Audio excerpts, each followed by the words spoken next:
Esta es una producción de Grupo Fórmula. Encuentra más contenido como este en radioformula.mx.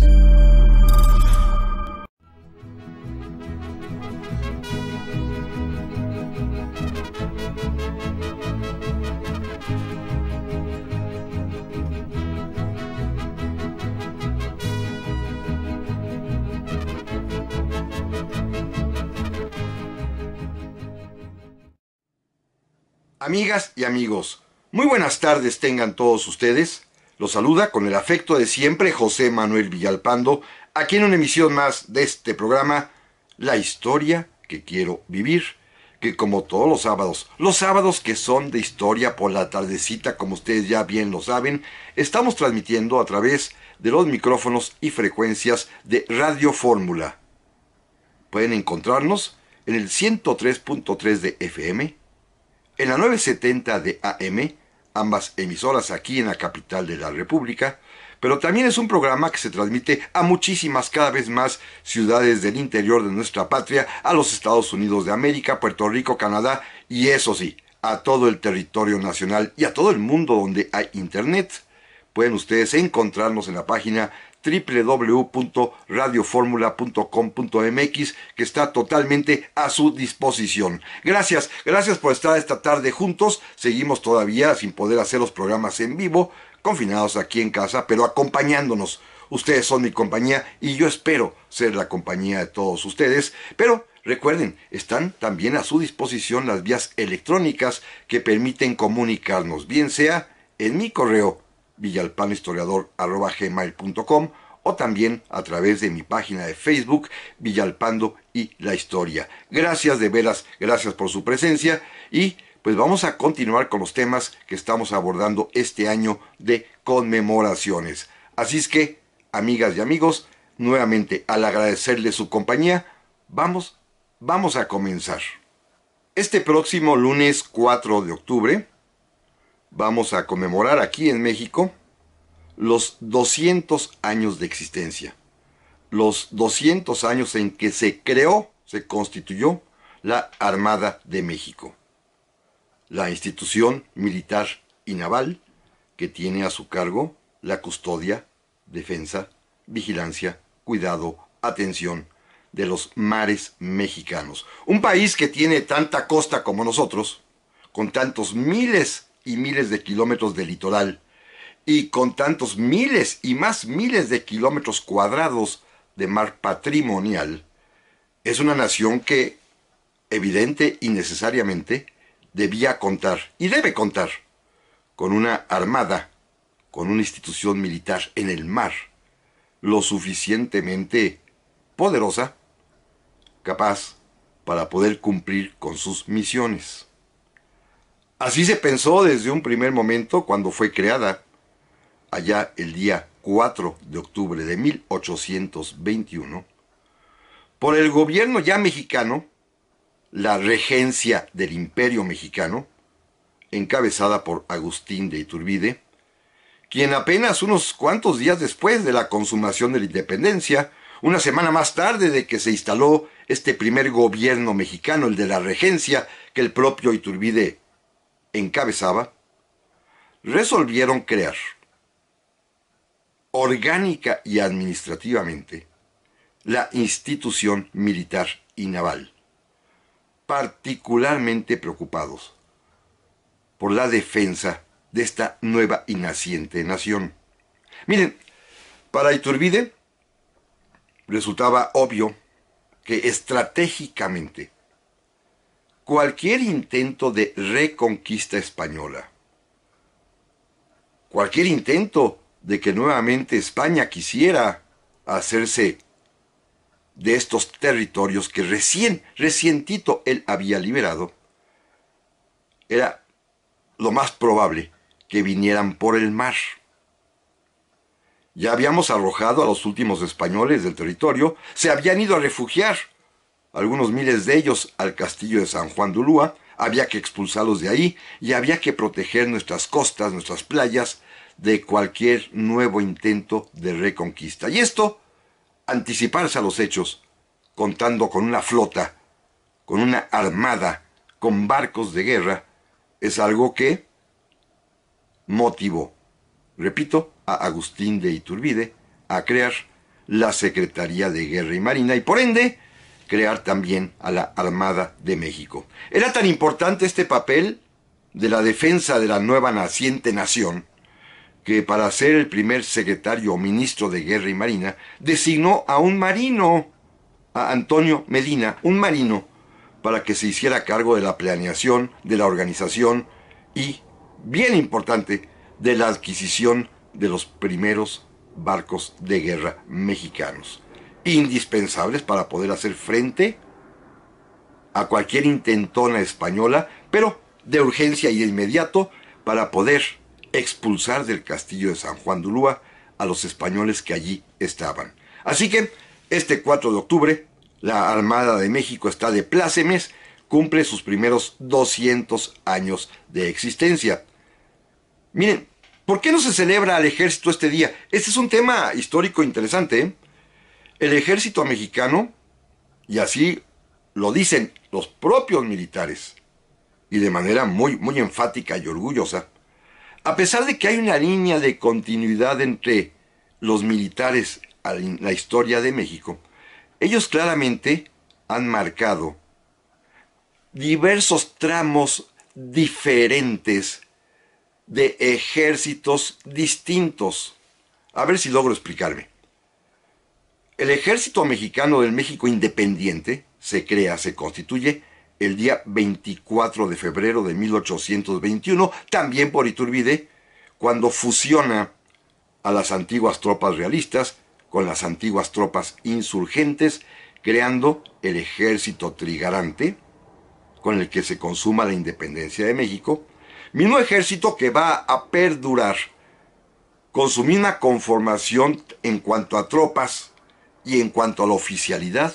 Es el mismo ejército que va a participar en los distintos motines y azonadas políticas, pero también en la guerra de Texas, en la guerra contra los Estados Unidos del 47, y que finalmente es el ejército que se convertirá en conservador, apoyando al partido conservador durante la Guerra de Reforma. Cuando se ha derrotado, allá por 1861, cuando sobrevenga la intervención francesa y termine en 1867, en este último año, en el 67, el presidente Benito Juárez va a crear un nuevo ejército. Es decir, el primer ejército mexicano tuvo una existencia del año de 1821 al 1867, digámosle así. En el 67 Benito Juárez crea lo que se va a llamar el Ejército Federal.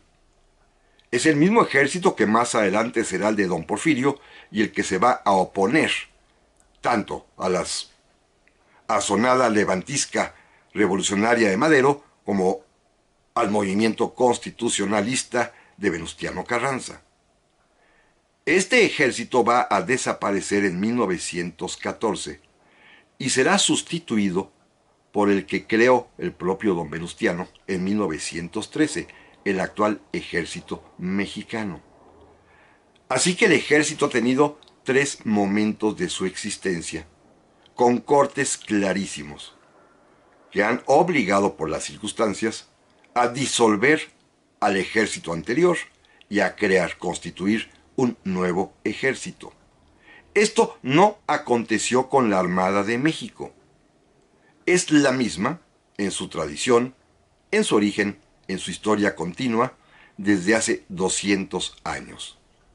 Si acaso en 1914 se pretendió desaparecerla para crear una nueva, pero los mismos revolucionarios se dieron cuenta de que esto era imposible porque se requería personal técnico calificado altamente capacitado para poder tripular, dirigir los barcos. No es fácil. Saber navegar es toda una ciencia. Así que mejor se arrepintieron y dejaron a la Armada en la línea continua que había tenido desde 1821. Repito, la Armada no ha tenido cortes ni interrupciones en su devenir histórico desde que fue creada aquel día 4 de octubre de 1821 hasta nuestros días. 200 años pues exactitos. Miren, la única otra institución que tiene la misma antigüedad, La única otra entidad pública que es exactamente igual de antigua es la Secretaría de Hacienda y Crédito Público. También fue creada el día 4 de octubre de 1821. Pero hoy vamos a platicar un poquito y muy rápido de la Armada de México. Decía yo que la principal preocupación de Iturbide va a ser dotar de fuerzas navales a México para poder repeler, para poder detener a tiempo en las costas, en los litorales, una intentona de invasión española, que era probable, ¿eh? Estaba ese enclave en San Juan de Ulúa donde seguían aún los soldados españoles, había que expulsarlos de allí, e Iturbide pues encarga la compra de los primeros barcos de guerra mexicanos. Van a llegar ya cuando él haya caído, pero se van a incorporar de inmediato al gobierno ya de la República, ya cuando es presidente don Guadalupe Victoria. Y estos primeros barcos, las goletas Anáhuac e Iguala, al mando del capitán de fragata Pedro Sáenz de Baranda, van a ser las que logren, primero, bloquear y después expulsar, obligando a rendirse a los últimos españoles que estaban en el castillo de San Juan de Ulúa y que habían hostigado y bombardeado al puerto de Veracruz. Esta es pues la primera participación naval mexicana con una victoria, el haber desalojado a los españoles del castillo de San Juan de Ulúa, y obra además también de un comandante naval, el capitán de fragata Pedro Sáenz de Baranda, mexicano, campechano para más señas. Pero de esto, amigas y amigos, si les parece bien, vamos a seguir platicando en un momentito más. Ya estamos aquí, amigas y amigos, para el segundo bloque del programa de esta semana, en el cual estamos recordando, homenajeando aquí en nuestros episodios a la Armada de México, que cumple el día 4 de octubre, el próximo lunes, 200 años de existencia. Recordábamos en el bloque anterior cómo Agustín de Iturbide pues es el primero que se da cuenta del valor estratégico que tiene para México, para esta recién independizada nación, el contar con una marina de guerra capaz de poder detener, repeler, defender a México, porque los ataques del exterior vendrán necesariamente por mar. Por lo menos en aquellos tiempos, durante buena parte de la historia de México, los ataques siempre fueron por mar. Y esto pues motivará que Iturbide constituya el Ministerio de Guerra y Marina, por lo tanto se crea la Armada de México, se encarga los primeros barcos, las goletas Anáhuac e Iguala, que después de la caída de Iturbide van a participar de manera denodada a las órdenes de Pedro Sáenz de Baranda para poder primero bloquear y después expulsar, obligando a rendirse a los últimos soldados españoles que estaban ocupando el castillo de San Juan de Ulúa. Un éxito. La primera vez que la Armada pues participa en acción es un éxito total. De estos ya habrá pocos después. Lamentablemente la Armada tuvo a lo largo de estos 200 años, por lo menos los primeros 150 años, tuvo que lidiar con varios problemas muy mexicanos. Primero, por supuesto, la incomprensión hacia las cosas del mar. Si ustedes se fijan en cualquier estadística y ven en internet las cifras, la Armada de México tiene muchísimo menos personal que el ejército mexicano. La tercera parte de lo que tiene el ejército. Y si se fijan también, la Armada de México debe cuidar, vigilar, proteger un territorio nacional, el territorio marítimo, que es más grande que el territorio continental o terrestre de nuestra patria. Todos sabemos que México tiene más o menos como territorio 2 millones de kilómetros cuadrados de tierra, en tierra firme. Pero poco sabemos que el territorio marítimo mexicano es de casi 3 millones de kilómetros cuadrados. Más grande tenemos la superficie marítima que la superficie territorial. Y sin embargo, poca gente se dedica, en realidad, porcentualmente hablando, poca gente se dedica al mar, y mucho menos a la marina militar. Además también, desde su fundación, también la Armada de México, además de esta incomprensión por las cosas del mar, también tuvo que lidiar con algo fundamental, la escasez de recursos públicos para poder dotar a sus pocos hombres de buenos barcos.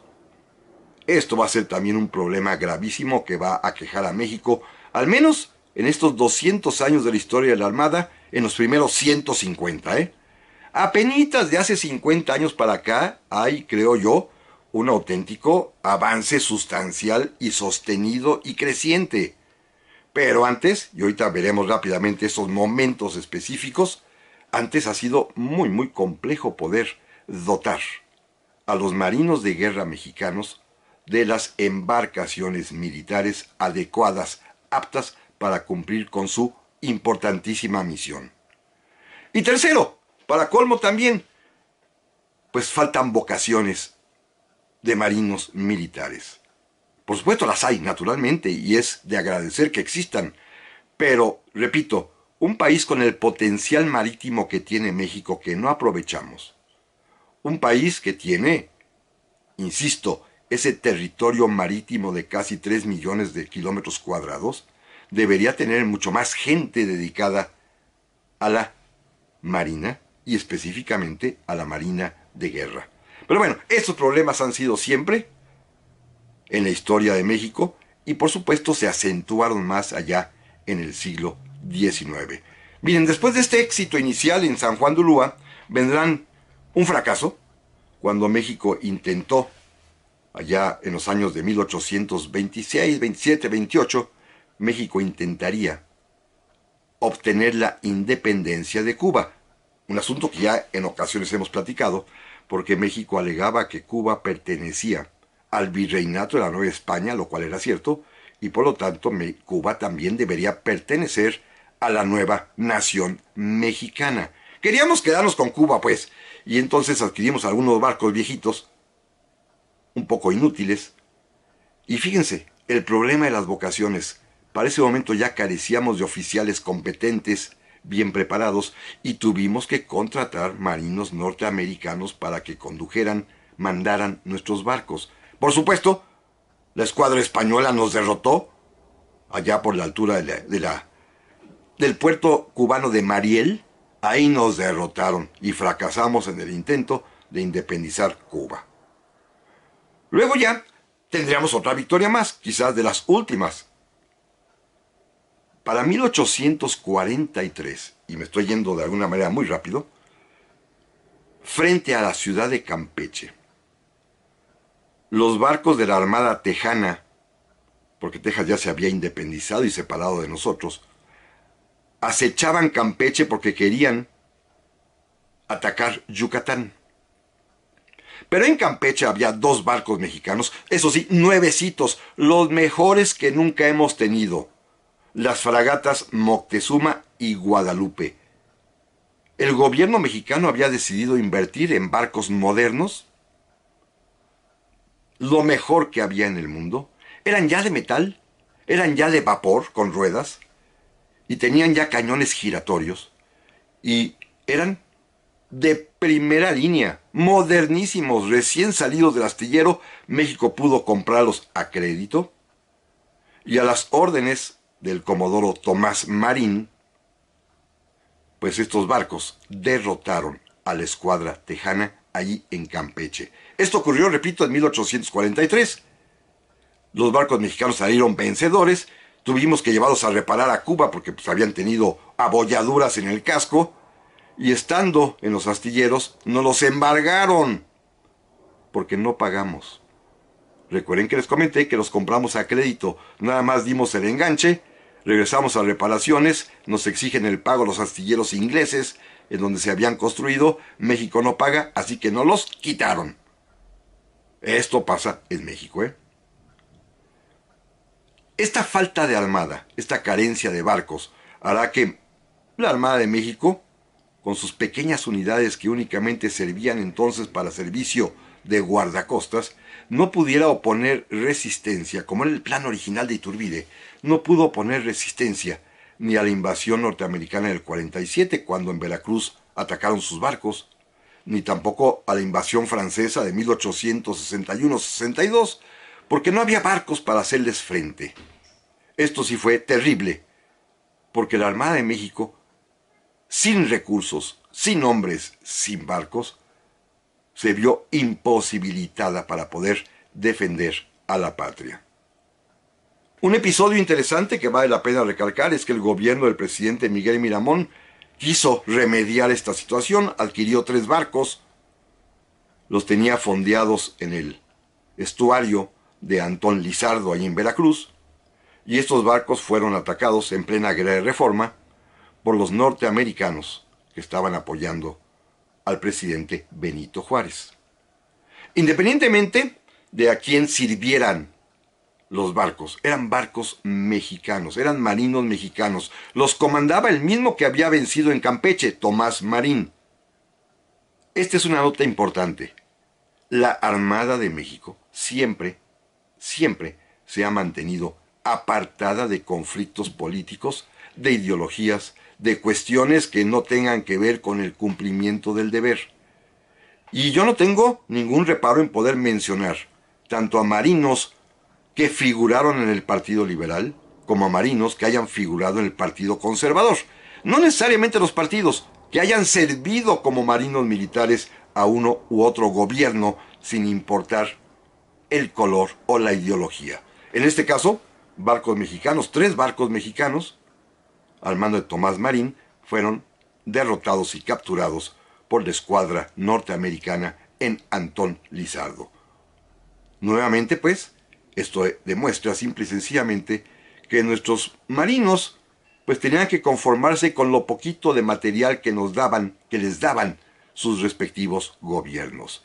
Habrá que esperar mejores tiempos, cuando ya Benito Juárez sea presidente, ya después de haber derrotado a Maximiliano, cuando se adquieran los primeros 2 barcos de guerra nuevos para México. 2 cañoneros que se van a convertir en el simiente, en el pie de cría, digámoslo así, de lo que será la naciente y más importante etapa de nuestra armada. Pero de esto vamos a platicar, amigas y amigos, en un momentito más. Ya estamos aquí, amigas y amigos, para el tercer bloque del programa esta semana, que estamos dedicando, y me voy muy rápido, a recordar que hace 200 años, el día 4 de octubre, el próximo lunes, se cumplen 2 siglos de la creación de la Armada de México. Estamos haciendo un rapidísimo repaso de algo que ya platicamos hace algunos años, con más tiempo y con más programas, pero hoy simplemente no quiero dejar pasar esta oportunidad de rendir desde aquí, desde este programa, con mi voz, un homenaje a los marinos mexicanos de todos los tiempos, los que a lo largo de 200 años han surcado nuestros mares, con la misión importantísima de defenderlos, de custodiarlos, de vigilarlos, de operar en ellos. Es un homenaje, creo yo, que tienen bien merecido, porque han enfrentado, repito, la incomprensión, la falta de dinero, la falta de barcos, y a final de cuentas, hasta la vida han tenido que dar para cumplir con su deber. Decía yo que ya a partir de que Maximiliano es derrotado y es fusilado, el presidente Juárez va a poder encargar los primeros barcos que van a ser la simiente de una nueva armada.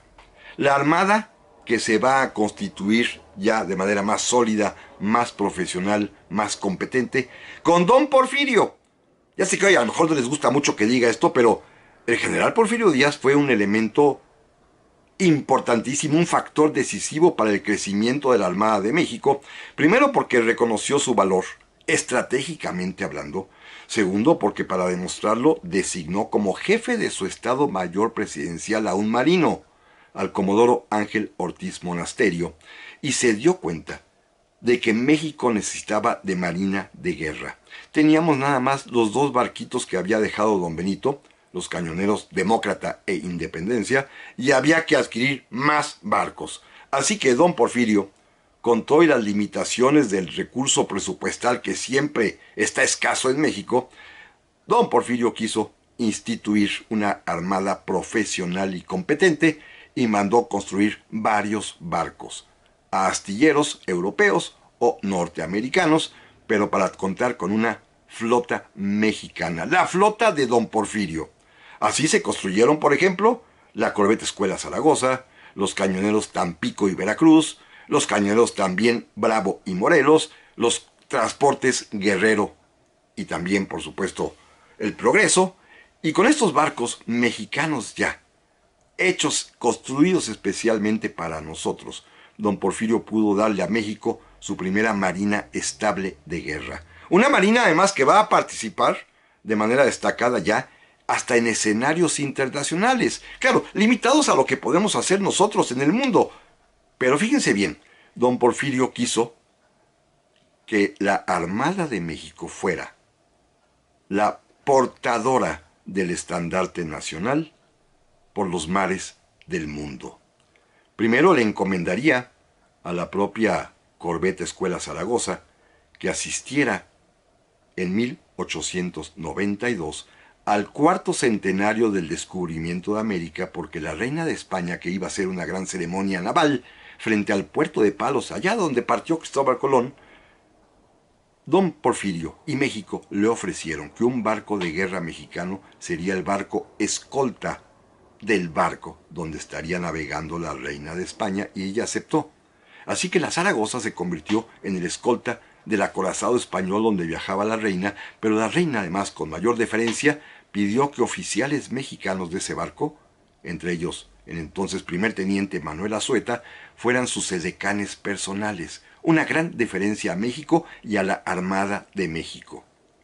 Luego, ese mismo barco, la corbeta Escuela Zaragoza, sería el primer barco mexicano de guerra, un barco de la Armada de México, el dar la vuelta al mundo por completo. La primera vuelta al mundo dada por un barco mexicano es precisamente la corbeta Escuela Zaragoza, también a las órdenes primero de Ángel Ortiz Monasterio, quien parte de Veracruz, va hasta el cono sur para pasar por el Estrecho Magallanes, regresar costeando todo el continente americano, llegar a Guaymas y de ahí zarpar para ir hasta Japón, a China, recorrer todo el continente asiático, entrar naturalmente al Océano Índico, visitar África, regresar y subir por el costado africano hasta llegar nuevamente a Europa, y de Europa otra vez a Veracruz.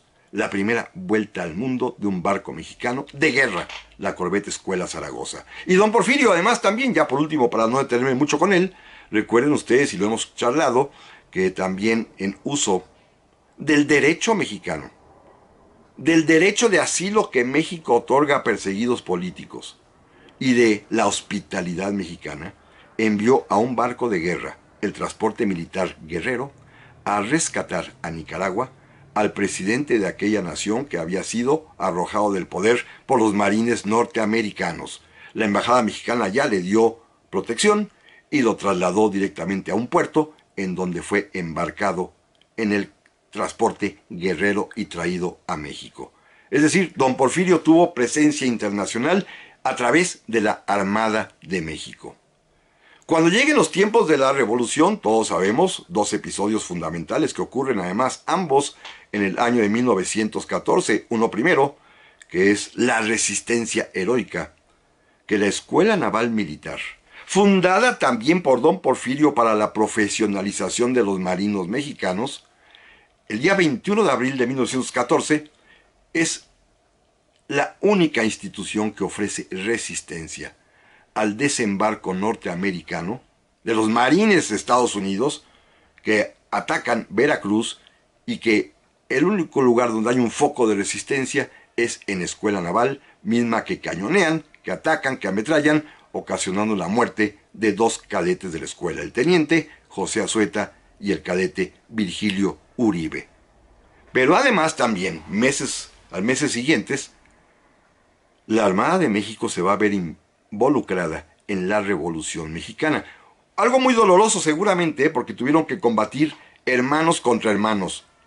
Y los pocos barcos que había, estos 7 que había mandado construir don Porfirio, pues uno de ellos se va a perder, porque allá en las costas sinaloenses, y específicamente frente a Topolobampo, va a haber un combate naval entre dos barcos mexicanos de guerra. Uno que se mantiene leal al gobierno constituido, este barco es el General Guerrero, el transporte Guerrero del que ya hablamos, y el otro barco, el cañonero Tampico, que se adhiere a la revolución. Tristísimo, tienen que matarse unos a otros y tienen que hundirse unos a otros. Termina esta batalla con el hundimiento del Tampico, con la muerte de su comandante, el capitán Hilario Rodríguez Malpica, y esto va a ocasionar pues que se mermen los barcos que dejó don Porfirio. Va a durar mucho tiempo estos barcos, ¿eh? Miren, cuando termina la revolución y comienza el ya régimen institucional mexicano, los primeros años de vida, en los años 20, el gobierno mexicano, si bien dejó a la Armada de México, con los 2 o 3 barquitos que sobraban de la época de don Porfirio, compró unos cacharros viejos, unos guardacostas norteamericanos y un acorazado de tercera mano que compramos al Brasil. Era un acorazado francés, viejo. Francia se lo había vendido al Brasil. Estuvo algunos años por allá y luego Brasil nos los vendió a nosotros, imagínense nada más. Era el acorazado Anáhuac y fue una época en la cual pues la Armada sufrió muchísimo porque teníamos puro cacharro viejo, para qué más que la verdad. Hasta los años 30, en los años 30 todo comienza a cambiar cuando algunos jóvenes oficiales de la Armada decidieron hablar personalmente, brincándose los conductos y con un acto de disciplina, hablar con el presidente Lázaro Cárdenas para decirle: mire, presidente, la Armada necesita poder contar con hombres y con barcos nuevos para cumplir con su misión, y don Lázaro lo entendió. Se ordenó así, en los años 30, ya con el gobierno del presidente Cárdenas, la construcción de una nueva flota, la segunda vez que esto ocurrió en México. Pasó con don Porfirio, que ordenó construir 7 barcos, y ahora volverá a pasar ya con el presidente Cárdenas, que va a ordenar 2 docenas de barcos. 3 cañoneros, el Querétaro, el Potosí, el Guanajuato, el Transporte Durango, el Petrolero Zacatecas, el Petrolero Tlaxcala y una docena de barcos guardacostas, todos construidos en la República Española. México, para ayudar a esta república y para también obtener recursos, como los españoles tienen una gran tradición marítima, allí compramos barcos que nos construyeron ex profeso para nosotros en los días anteriores a la Guerra Civil Española.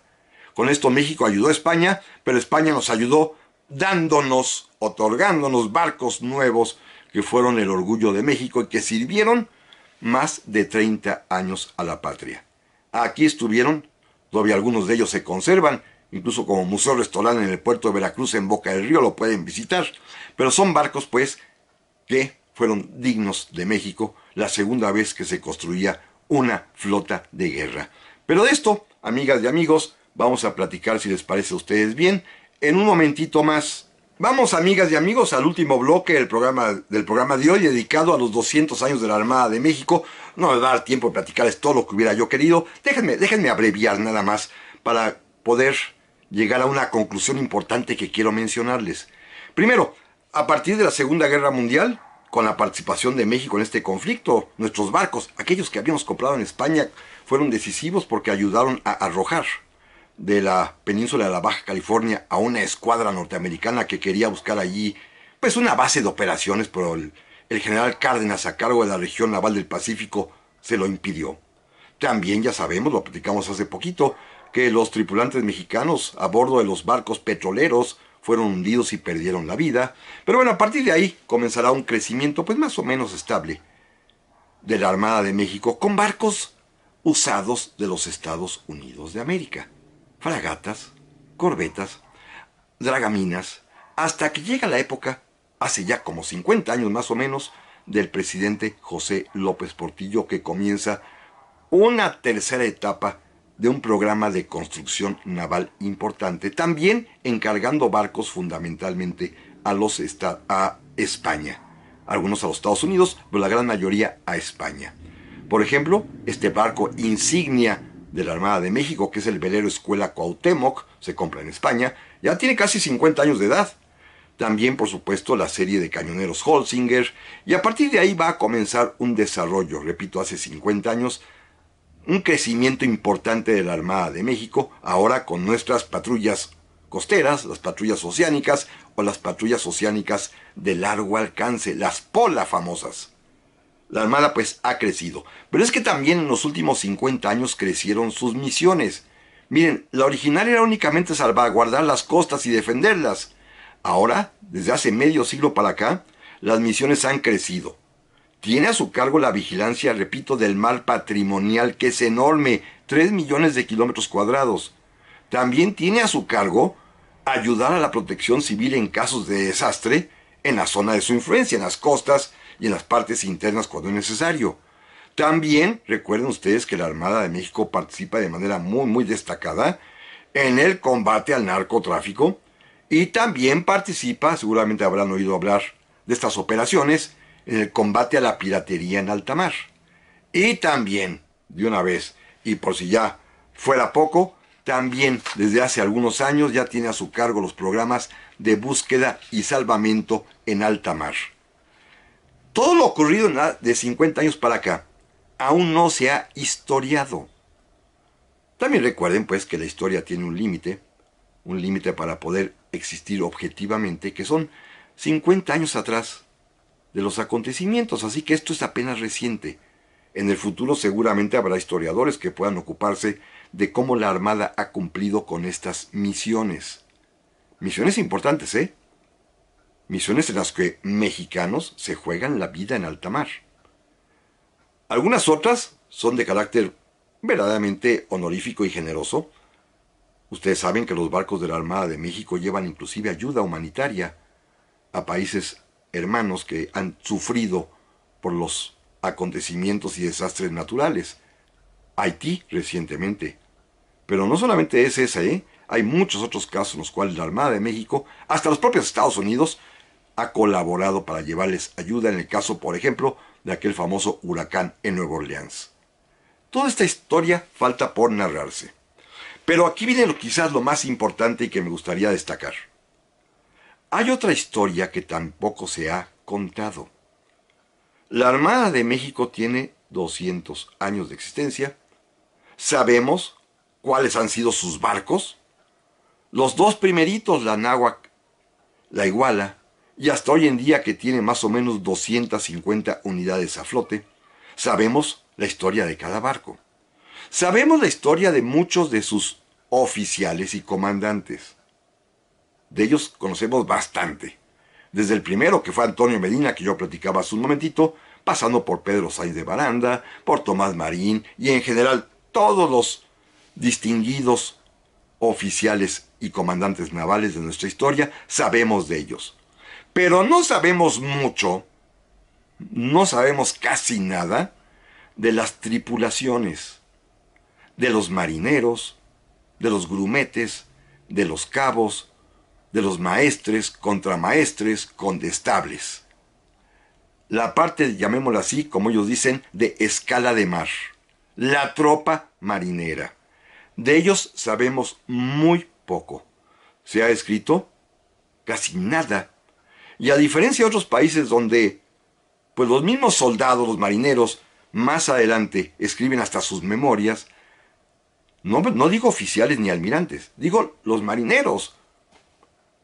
Aquí en México no ha sucedido así y sabemos muy poco de lo que sentían, de lo que pensaban, de cómo aprendían, de qué hacían, de cómo eran sus días en el océano, sus días embarcados, sus días en costa, cómo vivían, dónde vivían, cómo eran sus familias. De esto no sabemos casi absolutamente nada. Y fíjense todavía más grave, si de los marineros, de los cabos, de los condestables no sabemos casi nada, de quien menos sabemos es de las mujeres de la Armada. Y no me refiero a las mujeres que desde hace también como 50 años para acá se han incorporado a la Armada de México y hoy en día hasta cadetes de la Escuela Naval son y son oficiales de barcos. No me refiero a ellas. Me refiero a que desde hace 200 años los marinos mexicanos, sean oficiales o sean tripulación, tienen madres, novias, esposas, hijas.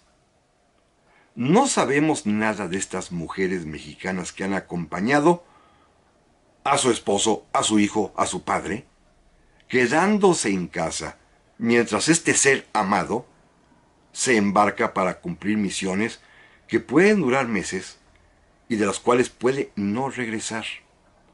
De estas mujeres que a lo largo de 200 años, de 2 siglos, han estado presentes con un ser amado en su casa que es marino, oficial o tripulación, al que cuando esté en su casa tienen que preparar el uniforme y lo ven partir y lo van a despedir al muelle, cosa que ocurre cotidianamente hoy como ocurría hace 100 años, hace 200 años, que siempre ha pasado con nuestras mujeres.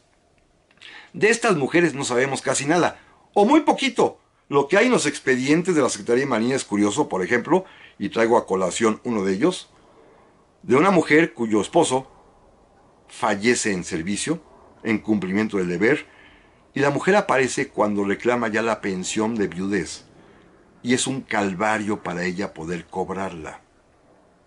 Es terrible esta historia, ¿eh? Pierden al ser amado, y después tienen que casi mendigar la pensión. Así que, de las mujeres que, repito, son madres, son esposas, son novias, son hijas o son viudas de los marinos mexicanos a lo largo de 200 años, no sabemos casi nada y valdría la pena saber de ellas, ¿eh? Por último, déjenme terminar con algo importante. La continuidad histórica de la Armada de México está bien probada, según lo hemos visto aquí en este programa, pero hay un elemento importantísimo hoy en día. Todos recuerdan ustedes seguramente la bandera trigarante, las 3 garantías, la bandera de Iturbide, el verde, blanco y rojo, pero colocados en franjas diagonales, con estrellitas en cada color, aún sin el escudo nacional, pero es la bandera que se creó en Iguala el 24 de febrero y es la bandera que va a ser la bandera mexicana hasta que caiga el imperio. Es la primera bandera mexicana. Bueno, esta bandera se sigue usando, ¿eh? Se sigue usando. Se emplea en los barcos de guerra de la Armada de México. Se le llama bandera de torrotito. Es decir, es la bandera que se coloca en la proa de los barcos.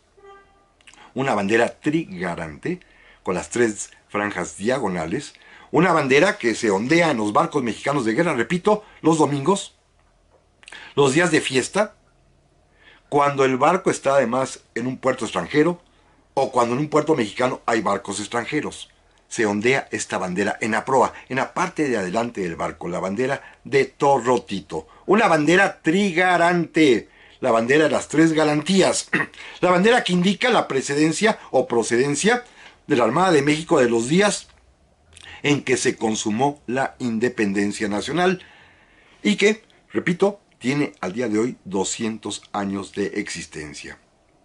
La Armada de México, pues, ha cumplido durante 2 siglos, siempre ha exhibido esta bandera trigarante y podemos decir claramente, es una institución que está al servicio de la patria mexicana. Así que felicidades a todos los marinos, a las marinas también que ya hay en este momento, y a ustedes, amigos, les agradezco mucho la atención y primero Dios, aquí nos escuchamos, si les parece a ustedes muy bien, con otro tema también de aniversario, la próxima semana. Pásenla muy, pero muy bien. Hasta pronto.